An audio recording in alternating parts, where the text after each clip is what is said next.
Right, so recently on this channel, we've covered quite a bit of wedding drama, but more specifically, it was to do with wedding photographers. Whereas this time, even though we're still talking about wedding drama, it no longer involves photographers, we're actually going to be talking about cakes. Yeah, it seems like recently there is just every piece of wedding drama you can imagine, and this one is just to do with desserts. I don't know why. But before we do get any further, I think I should probably address the elephant in the room. Not in my normal setup. I'm actually away right now, so the setup is a little bit different, might not be as good, so I do apologise for that. But yeah, I am currently in Amsterdam, so I'm trying to make it look as good as I possibly can while I'm away, so hopefully it's alright. Right, now let's add some context to this situation. So the page you need to be aware of is this account right here, and it's called sweetgrace.sa, and it's by Melina Lee, it looks like. Now this is actually a big TikTok account with 300,000 followers where they mainly talk about their cake business. Well, recently Melina actually found herself in some drama involving a wedding that she was making desserts for, and it doesn't seem like it's anything that she's done specifically, it's more to do with like a dodgy wedding coordinator. But either way, Melina's uploaded quite a few videos talking about this, so let's go through them and go back to where it started. Okay, so I have a bride reach out to me, or who I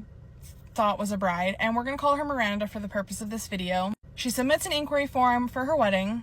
I get back to her, I quote her on what she asked me for. She says that she would love to move forward with a tasting. She signs up for the tasting. She puts the tasting under Miranda, and the person that comes to pick the tasting up, the only thing that they have to tell me is the first and last name of the person who ordered. Right, so the beginning of this story carries on exactly how you would expect a situation like this to start. Someone has came to Melina's business, in this case it's Miranda, which is like the fake name they're giving her throughout this situation, and they've asked for some dessert for the wedding, and to Melina, this looks like she's talking to the bride. It turns out she's not talking to the bride, she's talking to the wedding coordinator, but she wouldn't know that because everything was in Miranda's name. So this video carries on saying that everything that she was doing was through Miranda, to the point where, like I said, she thought Miranda was the bride. Miranda came to pick up the cake, the whole talk back and forth about the cakes is through Miranda, Miranda's contact details were on the forms, like it seems like this is for Miranda. And this is what Melina seemed to believe up until she actually got to the wedding and then the bride's mother came to speak to her. The bride's mom approaches me and she's flustered but like kind, and she says she feels like they paid way too much money for what I've given them. I let her know that I did give them an itemized invoice as well as an itemized quote. She says they never saw one, they paid Miranda direct. Right, so the first video cuts off at a weird point, she just carried on in the second video, but as you're saying here, the bride's mothers came up to speak to her about the price of this cake. They said they feel like they've paid too much. Melina seems confused because this seems like something that was obviously agreed upon beforehand, but then the mother says she hasn't really seen anything regarding price from Melina herself because all the talk has been through Miranda. Now this is obviously when Melina puts two and two together and realizes that Miranda isn't the bride. I charged $2,500 for this order to this person, Miranda, who at this point I'm assuming is a wedding coordinator, and she basically booked all of the services for the bride on behalf of the bride for the wedding, so the bride didn't have to plan anything. And then that is something that happens in the wedding industry, and then they'll charge the bride like a lump sum fee for all the services, and then they also add on some. Obviously, they add on some for their own services and then for, like, all of the work that they've done. Yeah, I think this is a bit of a weird theme throughout this video because whenever I was watching through these parts, my main takeaway from it all was I don't really understand why Melina's been dragged into this at all. Because the big summary of this situation is that the bride's family aren't happy with the price that they've paid, and this is due to the coordinator adding a ridiculous charge onto the fact that she was the one who organised it. Like, for example, with this part of the situation, Melina says that she charged $2,500 for her cake, but then Miranda, the coordinator, has actually charged the family $7 grand or $7.5 grand, literally adding a $5,000 charge on the fact that she got the cake. So how is that Melina's fault? So I finally asked the mom, I'm like, the bride's mom, I'm like, would you be comfortable sharing what you paid? Y'all, the bride paid $7,500 for the desserts. I charged Miranda $2,500. That is a $5,000 upcharge for her basically booking them with me. Yeah, I'm not going to sit here and pretend that I know exactly how much a coordinator would charge for something like this, but I could be pretty confident in the fact that it usually wouldn't be $5 grand. $5 grand just to organise getting the cakes. Yeah, that seems ridiculous. Which is why it confuses me more that as these videos go on, the bride's mother is still trying to contact Melina and even ask for Melina to offer a partial refund. Which, if this story is true, which obviously we don't know, wasn't there, so I can't say for 100% fact that it is true, but if this story is true, there is no way why Melina should be responsible for this, but it seems like she is getting blamed for it all. Mentions that they also had tipped $500 to the cake person. I didn't get it. Oh, and just to add on to everything that we've already mentioned, it seems like the mother is trying to give Melina a $500 tip for making the cakes, and she hasn't received that, meaning it seems like Miranda has pocketed that as well. I never got the $500 tip, whatever. And I asked the mom, I'm like, did you tip the other vendors? And she's like, this is my only daughter's wedding. We tipped each vendor $500. Like, we asked Miranda to distribute these tips. So I'm thinking she pocketed an additional like 10 grand in just tips. Yeah, I mean, if that is even partly true, they definitely need to look into that. If these tips have been given to the coordinator to go and tip everyone who did something for this wedding, and she has potentially just pocketed the money, like, that is theft. Now, I do think, or at least the vibe that I'm getting from this video, is that Melina is just assuming that the other people didn't get their tips just because of her personal experience. I don't know if she actually spoke to any of them, and they have said that they didn't get tips either. But yeah, like I said, if this is true, Miranda has walked away from this wedding with a ridiculous amount of money because she charged $5,000 just to go and speak to someone about making cakes, and now apparently she's pocketed like an extra 10 grand that were meant to be tips. Which again begs the question when we get to the angrier emails that we're about to read. Why is Melina still involved? With all of that being said, I do have an email from the mother of the bride.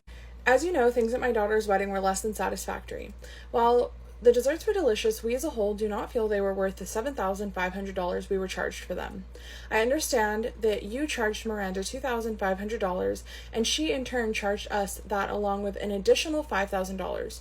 We are prominent areas in the blank area, and while this isn't our area of expertise, we are consulting with our colleagues to see the best course of action moving forward. Yeah, so even just hearing the beginning of that email, it still does beg the question, why is this being sent to Melina? Because this family, who are apparently lawyers according to the email, have clarified themselves that Melina actually charged $2,500 for these cakes, and Miranda decided to add an extra $5,000 on top of that just for being like the middle person. So clearly any angry emails requesting refunds should be sent to Miranda, right? But no, apparently not, because the email carries on further. Miranda arrived to the last 1 hour of the wedding but wasn't present for any other portion, and after looking over her contract, it shows that this will happen when the vendors have agreed to cover her.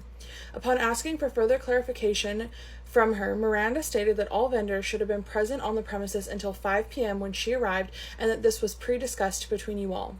We have requested the camera footage from the venue, and it shows you left the venue at 3:23 p.m.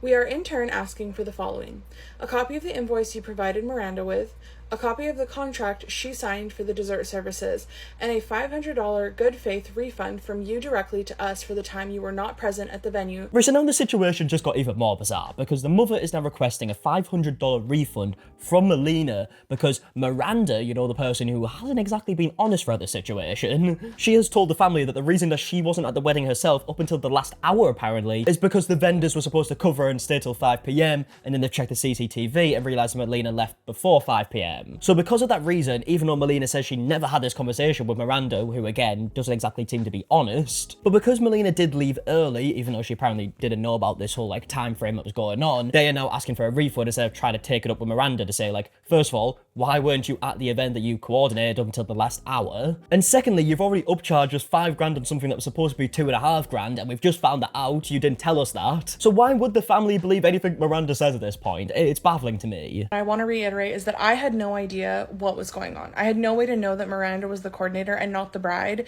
She completed all of the inquiries and all of the contracts as if she was the bride. She attended the tasting as if she was the bride. She pretended to be the bride, essentially. So I had no way of knowing until I arrived to the venue and spoke with the mother of the bride that she indeed was the coordinator and not the bride. Yeah, I mean, that's clearly very important information in this whole situation, right? Miranda tried making it seem as if she was the bride, or at least it seems like she pretended. I mean, regardless of that information, I still don't think that Melina is responsible for this. It's clearly something that the coordinator has done here, and the family should be mad at the coordinator. And yeah, just when you thought that this Miranda woman couldn't get any more bizarre, she then went and done this apparently. On my bridal contract, where it says to upload your favorite picture for a small bridal gift for me, if a coordinator completes this, normally, always, the coordinator will put in a picture of the bride and groom because it's supposed to be a gift from me to the bride and groom. Well, when I got to the venue, I normally hand this gift to the coordinator because they'll make sure that it goes with the bride and groom's like getaway bag or whatever they call it. And so when I got to the venue, there was no coordinator there, and the mother of the bride came up and introduced herself. And before I knew she had an issue with the desserts, I handed her the gift and I was like, oh, you know, there's not a coordinator on site. Could you just make sure this gets to your daughter and your future son-in-law? And she looked at me and was like, what the heck is this? Well, it turns out Miranda put in a picture of her and her partner as the bride and groom. So instead of being able to create a gift as a thank you for the bride and groom, I created a gift for Miranda and her partner, which like is so weird. Yeah, it's so weird. So basically, with the service, with her making like the desserts for the wedding, there was an added part where you can get like a little gift for the couple, right? So a coordinator usually would upload a picture of the couple to put on one of these cakes as like a little gift. But instead of doing that, it seems like, allegedly, Miranda decided that this would be a nice gift for herself and decided to put a picture of herself and her partner, which has now put Melina in this awkward situation as she is now went to go and pass on the gift to the mother of the bride and realize that this isn't her daughter. Yeah, I mean, if this story is true, I would just love to hear how Miranda thought that she would be able to do all of this without anyone talking about it and finding out. I mean, it takes a lot of confidence, I'll give her that. But yeah, after the video we just watched, there was a couple more videos that have been posted, which is basically just Melina reading emails back and forth from the mother to herself. And the basic gist of it is that Melina is saying that she is not going to offer a refund, which, if this story is true, she absolutely should not be offering any refund. It's not her fault. And she then goes on to say that the only person she will speak to from now on will not be the mother of the bride, it will be the coordinator that she dealt with originally because that's who her contract's with. And she advised her mother that if she wants to speak to anyone about this, she should take it up with the coordinator herself, the person that she's in a contract with. Which does seem to be the most logical way to go around this, right? Speak to the person who was actually involved with all of this, the coordinator who knows both sides, knows what's going on. But for some reason, it seems like they've just completely missed out that Miranda was involved in any of this. They've just gone back and forth with each other, which really isn't helping anything. But either way, up until this point, we have no idea who this Miranda person is. We haven't heard a response from her in any way. Maybe we will eventually. Maybe there'll be a further update. But that is kind of the situation up until now. I would love to know your thoughts on everything that I spoke about in the comment section down below. Hopefully the video was alright with like the quality and stuff, because obviously the setup is it's a bit worse than usual, but hopefully it was alright. And yeah, if you did enjoy the video, please do a like down below, subscribe if you are new, and until the next one, I'll see you guys in a bit. Alright, goodbye.